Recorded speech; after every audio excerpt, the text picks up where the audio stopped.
Now, normally we haven't been talking about NXT a whole lot because, well, we've been so busy with main roster and AEW stuff when that opened up and other crazy things, well, we just didn't really have time to talk about it.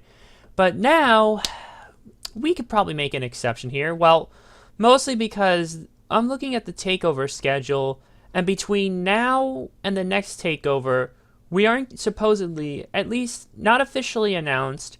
The only other announced TakeOver that we are getting so far after this one is TakeOver Boston, which will be a tie-in for that year's SummerSlam, like the day before SummerSlam, of course, because that's what NXT TakeOver does. And in true tradition, we bring in back WarGames for the day before Survivor Series. Now, WarGames, this particular sub-series of the TakeOver pay-per-views, kind of has a special place in my heart. Mainly because when TakeOver WarGames, when NXT brought back WarGames per se, when they finally reintroduced it, I was there actually. It was my first WWE pay-per-view and NXT pay-per-view. Well, we have to count it as WWE because it's still under their brand, but it's under NXT. And I had a blast there, and I was so psyched when I saw it was coming back. And it's usually been putting on a pretty solid show. And here, I definitely say we have an interesting stuff. I mean, we've got 2 War Games matches, and for the first time, Women's War Games. I always wanted to say that there. I'm Coffee Lover 239, and with me as always is Heathy. Say hi, Heathy. Hey, Coffee, and I'm just gonna try and get my best William Regal War Games impression in right now. War Games! War Games! Women's War Games! There we go. We gotta put some more effort into it. Without further ado, let's get into the Women's War Games. And lo and behold, our first match is the Women's War Games. We've got the team of Rhea Ripley, Candice LeRae, Tegan Nox, and Mia Yim versus the team of Shayna Baszler, Io Shirai, Bianca Belair, and Kaylee Ray. What, couldn't bother with the horsewomen there? Whatever, I digress. It's a little weird, but it is what it is. Anyways, so on the October 30th episode of NXT, a brawl broke out with all the women on the roster after the conclusion of the WWE Women's Tag Team Championship match. This prompted NXT General Manager William Regal to schedule the first ever Women's War Games match with Shayna Baszler and Rhea Ripley being captain for their respective teams. On the November 6th edition of The Bump, it was revealed that Ripley picked Tegan Nox and Candice LeRae, while Baszler picked Bianca Belair and Io Shirai. On the same night, NXT, Ripley decided to pick Mia Yim as the final pick for her team after Yim saved her from a team brawl following the conclusion of the women's match between Baszler and Dakota Kai. On the November 13th episode, a ladder match between Yim and Shirai was held to determine which team would get the War Games advantage, and the match ended when NXT UK Women's Champion Kaylee Ray helped Shirai win and join Baszler's team. So, looking at both of these fields, we have a pretty decent lineup between the two teams, and I mean, all of them are pretty good in the ring, and when you put them in a War Games-ish match, there's going to be some crazy stuff going on, I can tell, just like the past several War Games matches we've seen over the last couple of years. Heathy, who do you think's going to win? Well, to your point, I love that there is amalgamation of very talent competing in these War Games matches, especially in a women's side, with Kaylee Ray making a special appearance coming in from NXT UK. I'm glad that they're integrating the UK brand and not leaving out in the dark, so to speak. I do also find it a bit weird that the 4 horsewomen, Jessamine Duke and Marina Shafir, aren't in the match itself, despite the contrasting reports in recent weeks that they've been doing great on the live circuits for NXT. But, you know, having Io Shirai in there, Bianca Belair, not bad participants having your team. Who's going to win this? Well, first and foremost, I think that the Dakota Kai storyline is going to come into effect somehow, whether that's a interference that costs Team Ripley, maybe a heel turn, or maybe she comes good and helps Ripley put out the victory. But the one thing that needs to come out in this match is that there needs to be an absolute number one contender for Shayna Baszler moving forward. Possibly the one to dethrone Shayna, because as you know, Shayna's just come up. I think she's, as of recording this, I think a few days ago she passed Asuka's reign, and now she's the longest reigning NXT Women's Champion of all time. Unfortunately. Hey, there's been good parts and bad parts of reign, mostly good parts, but everyone does have their own opinion. As to who I think should do this, well, the team captain of Team Ripley, Rhea Ripley, I think she's the right person to dethrone Shayna Baszler. The only thing I would say in argument of this is that there are two champions on Team Baszler. You have Shayna Baszler, the NXT Women's Champion, and you also have Kaylee Ray, the NXT UK Women's Champion, as well as a powerful heel in Io Shirai, who's gotten off to a hot streak as of late since turning heel. So I'm going to go with a tentative Team Ripley win, but only on two conditions, and this is both with the pinfall. Rhea Ripley either has to pin the person who I think can take the pinfall without looking the weakest, Bianca Belair, or Rhea Ripley just straight up pins Shayna Baszler and sets up a match between the two at the next takeover, or somewhere down the line. So I'm going with Team Ripley to win. Yeah, I'm kind of leaning towards Team Ripley myself, and I was thinking Belair would get the pin, as she hasn't really been on a hot streak as of late compared to the other three women on her team. Or pinning Baszler could set up a big statement, but it's kind of crazy because there definitely has to be, because for a while the NXT women's division has really just been on lockdown with Baszler as the champion, quite frankly. Yeah, it's been on lockdown, and she has passed Asuka. It was actually about 9 days ago or so, or about 2, depending on if you go by the recognized WWE ordeal. Yeah, it's that confusing bit, but yeah, she's pretty much had the division on lockdown. It's kind of getting a little bit tiring for me personally, more after the second reign, but I probably would have to see Rhea Ripley being the one to dethrone her. Unfortunately, it seems like that they've been sidetracked with all sorts of other crazy stuff that they haven't had time to set this up. But definitely a setup should come out of this, and I definitely will see Team Ripley taking the win. And if you couldn't get enough WarGames action, here's the men's WarGame match. We have the entirety of the Undisputed Era, Adam Cole, Bobby Fish, Kyle O'Reilly, and Roderick Strong, versus Tommaso Ciampa, Keith Lee, Dominik Dijakovic, and there's a fourth man that we don't know who is going to be. And at the time we are recording this, we're still hours away from NXT, so it'll probably be announced then. But until then, we're still thinking about what to do. Alright, so on the October 30th episode of NXT, the tag team champions, the NXT tag champs, Kyle O'Reilly, Bobby Fish, or Fish and Chips as they've often said on the Losers Lounge, but there hasn't been an episode in a while, so I'm just going to borrow that for a bit. They defeated Matt Riddle and Keith Lee. Post-match, the Undisputed Era proceeded to attack Lee and Riddle before Tommaso Ciampa made the save. The following week on NXT, a men's WarGames match was scheduled between the Undisputed Era against the team of Ciampa, Riddle, Lee, and a partner of their choosing. On the November 13th episode of NXT, following a match between Lee and Roderick Strong, the Undisputed Era attacked Ciampa and Lee until they were saved by Dominik Dijakovic, who offered to be the fourth man on the team, to which Ciampa accepted. Later that night, Riddle was opted out from Ciampa's team due to Riddle having been scheduled on a different match. What the hell? Riddle have been scheduled on a different match? That doesn't sound right. Someone needs to proofread that. Whatever. On the November 20th episode of NXT, a ladder match between Cole and Dominik Dijakovic will be held to determine who will get the WarGames advantage. So, originally it was supposed to be Matt Riddle, but unfortunately, let's just say he had to go fill in for Johnny Gargano, who would have faced Finn Balor, but basically after a certain move, Balor actually hit on Gargano. If I could just pull this up real quick here. Go back here. Here it is. Yeah, it was back on the October 23rd episode of NXT. Gargano reunited with Ciampa only to be attacked by the Undisputed Era and surprise NXT returnee Finn Balor.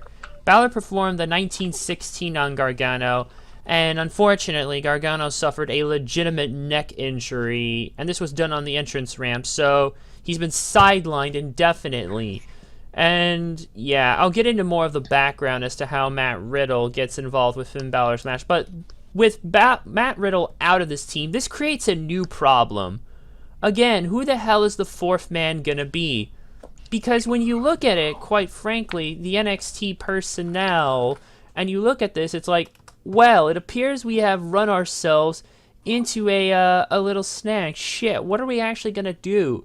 Because you look at most of the roster, and most of them are occupied at the moment, and anyone who isn't occupied that could be used, like Kushida or Velveteen Dream, they're out injured.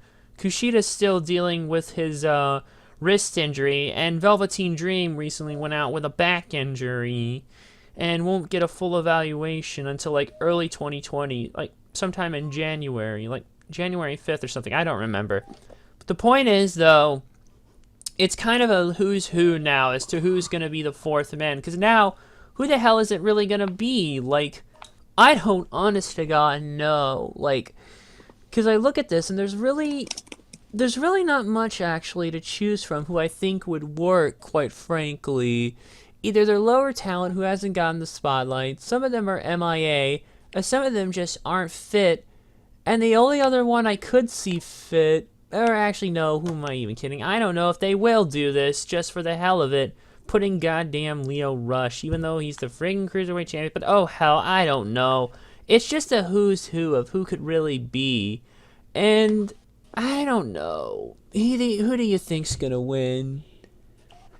Well, in relation to who could the fourth member be, I mean, I immediately had my reservations when it was speculated that Velveteen Dream will be out until the beginning of next year with his back injury. Again, I mean, who knows with WWE? I mean, I'm pretty sure it is legitimate, but who knows the legitimacy of it all? It seems a bit worky when it comes to this sort of thing. Who's going to be this fourth man gives you a bit of intrigue for the match. I mean, I don't know. One guy that pops to mind is Austin Theory. I'm not sure if you heard of him. He's a member of the WWN, or at least he was.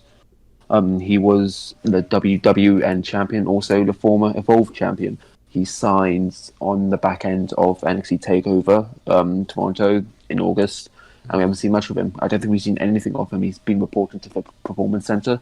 Maybe this is time for him to come out and shine. He's much more of an effective heel than a babyface. But if he has to get shoehorned in this way, what a replacement for Matt Riddle. As far as the matches, could be. You never know with NXT.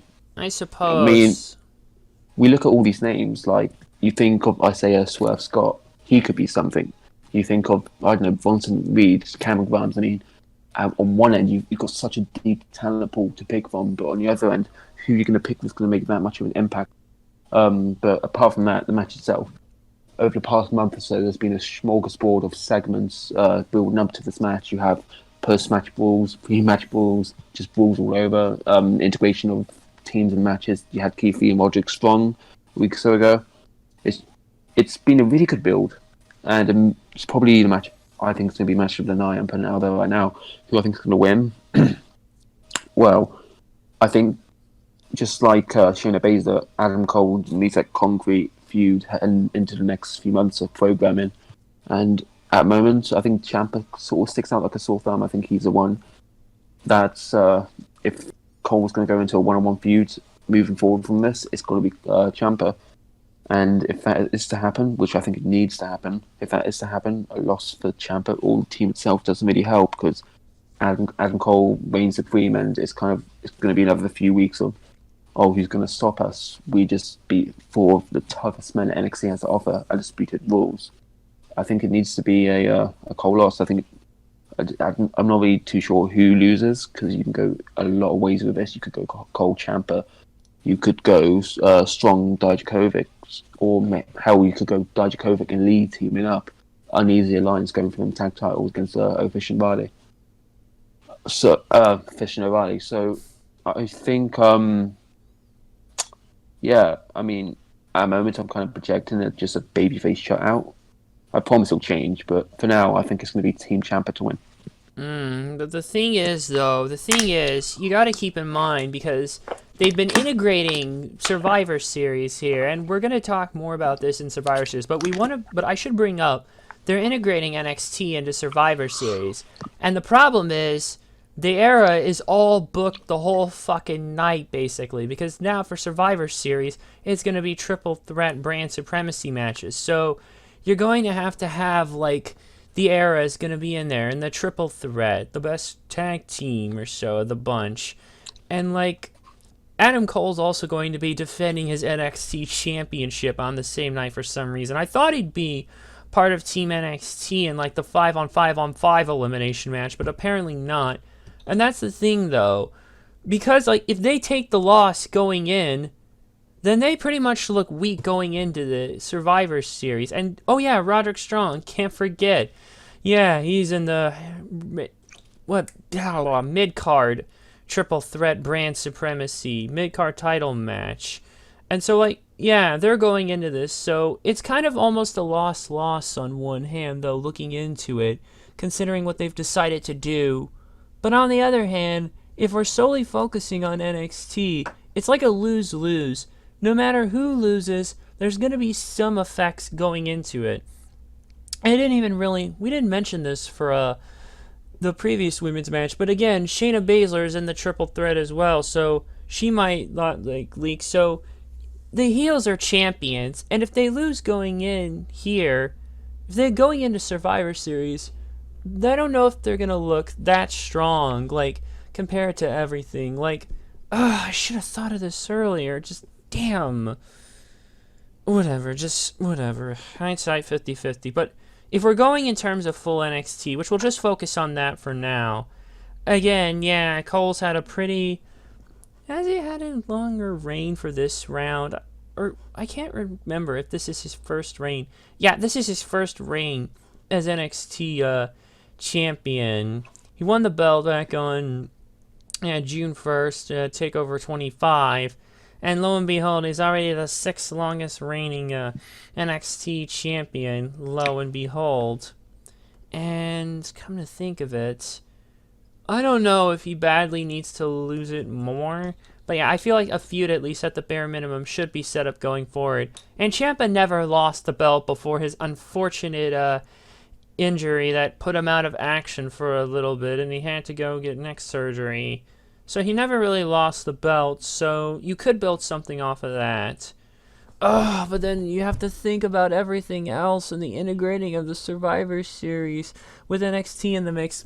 Now I can't freaking choose all of a sudden. You know what? Whatever. I'm just gonna go with Team Ciampa. Really, I think probably when I think about it, it's only probably really been so much affected for the main roster side of things, I guess. But then again, with everything in the mix, it kind of becomes a little bit of a jumbled mess. But I'll just go with Team Ciampa. I don't think the era has been looking too bad on the main roster, and probably as long as it's one hell of a fight, both them and Baszler will probably be just fine. I hope. Our next match is Matt Riddle versus Finn Balor. On the November 13th episode of NXT, Finn Balor called the NXT roster all boys who can't take a beating. He specifically called out Johnny Gargano and Matt Riddle. Riddle would then come out and attack Balor, who retreated to the back. Later that night, Riddle would then help his then WarGames partners Tommaso Ciampa and Keith Lee against their opponents in the match, the Undisputed Era. And after Riddle gained the upper hand, Balor attacked Riddle. As a result, a match between the two was scheduled for TakeOver, and pretty much, well, took Riddle out of WarGames. Despite this, I do think this should still be a pretty good match here. We've seen Balor reinvent himself practically ever since he came back to NXT, And lo and behold, Matt Riddle's been doing pretty fine for himself as well. Healy, who do you think's gonna win? Well, I do want to say this feels like a filler match. Of course, it's not, because the original plan was to have Balor and Gargano fly off in a one-on-one and have Riddle in the WarGames match. But unfortunately, plans can get changed on the fly, and maybe it's creative differences, but unfortunately, this time it's due to an injury Gargano sustained at the hands of Finn Balor, as you mentioned earlier. Mm-hmm. I mean, what replacement we've got in with Matt Riddle, of course, it kind of dents the whole plan with the WarGames match, but I'm sure they'll find a suitable replacement, see the segment beforehand. But this match, Balor's promos the last few weeks have been absolutely off the charts. People can disregard it as shooting from the hip or what have you, but then again, his character, just in a snap, it's been on another level. He's changed his demeanor, his attitude, his cockiness, just his whole swagger, his everything. He's just got that it factor back again. Back when Finn Balor said, "In order to go forward, I must go back." Maybe he was referencing NXT, but I think it was pretty clear now in hindsight that he was reverting back to his old ways of being Prince Devitt back in New Japan. Or maybe both, for that matter, as well. Maybe both as well. A double entendre, a red herring, maybe. Mm-hmm. I mean, I think the last time Matt Riddle lost a match, I think he's lost 2 matches in NXT. One being to Roderick Strong at TakeOver 25, and one being to Adam Cole, either the premiere on the USA Network or the week after. So, I don't want to say he's due a loss, but I don't think it would hurt his brand at all to lose a match. Not everyone at NXT can be invincible. Not everyone can be Adam Cole, or not everyone can be. I don't know. Just think of, even now, we're just thinking of like hard people who are like absolutely unstoppable, but no one's made of stone. And even if there are, there's always some sort of sculptor to just pick away until it breaks off. And I think that's going to be Balor. So yeah, big plans in store for Balor. And in order to kick him off, I think a big win needs to establish him as, one of the names in NXT moving forward. So I'm going to go with Finn Balor to win. Yeah, and for the record, actually, though, when Matt Riddle faced Roderick Strong at TakeOver 25, Matt Riddle actually beat him. Yeah, but it was still a great match. But looking here, yeah, I think Matt Riddle has mostly been fine for the most part. Obviously, he's still over as hell like gangbusters, so I don't think a loss would affect him too much. But yeah, I think Balor really needs to sort of really just reestablish that this is serious, that he is back to kick some ass. So yeah, Finn Balor to win. And our last match is Pete Dunne versus Killian Dane versus Damian Priest in a triple threat match to determine the #1 contender for the NXT Championship at Survivor Series.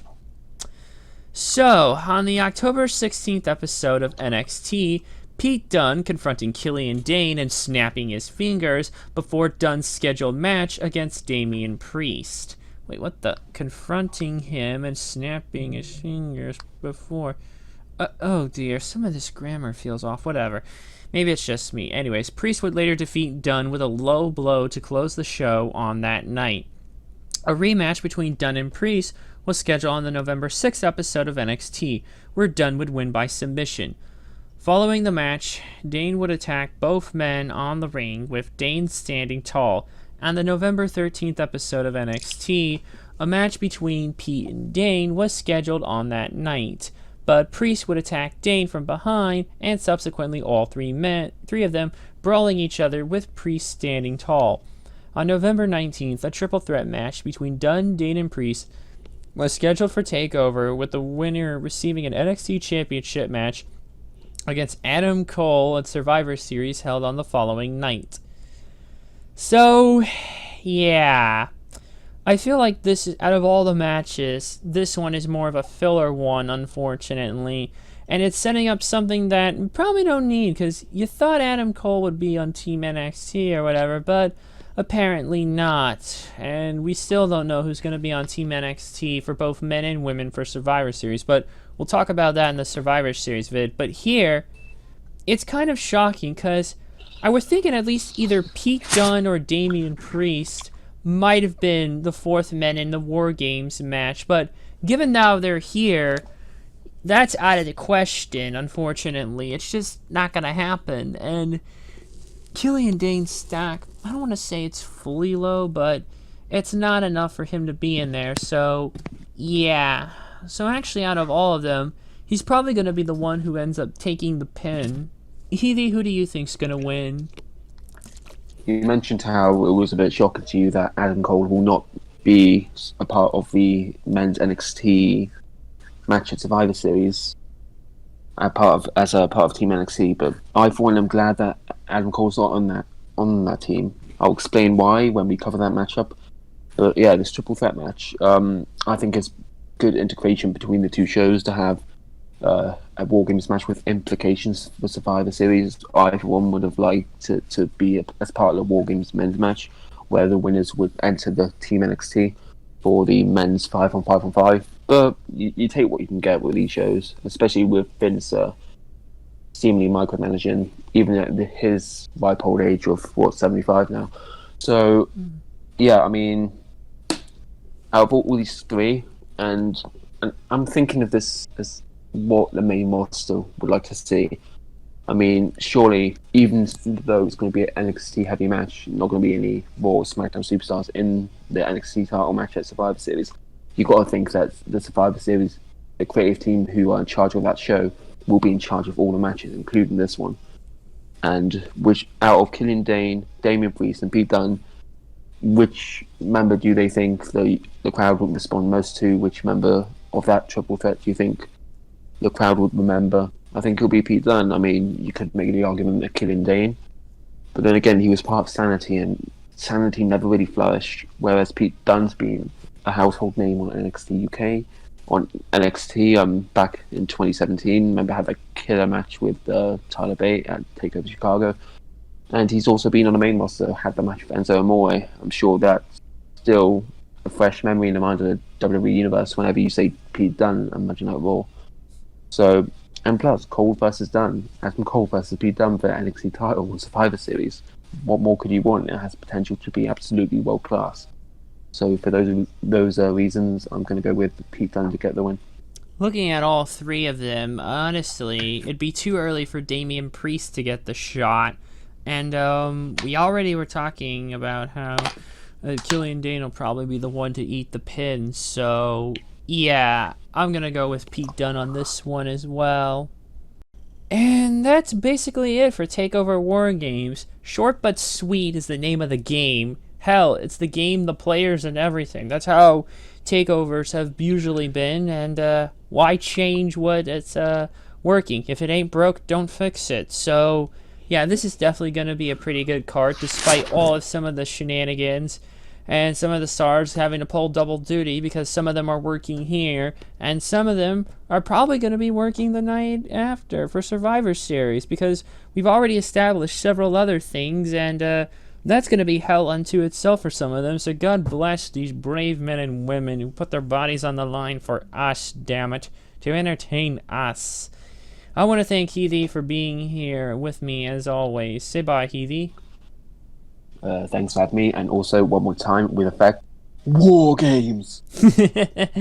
And yeah, we've got our War Games out of our system, so we're gonna go talk about Survivor Series, which you probably should see around the same time as this video here. So thanks for watching, and see you over on Survivor Series.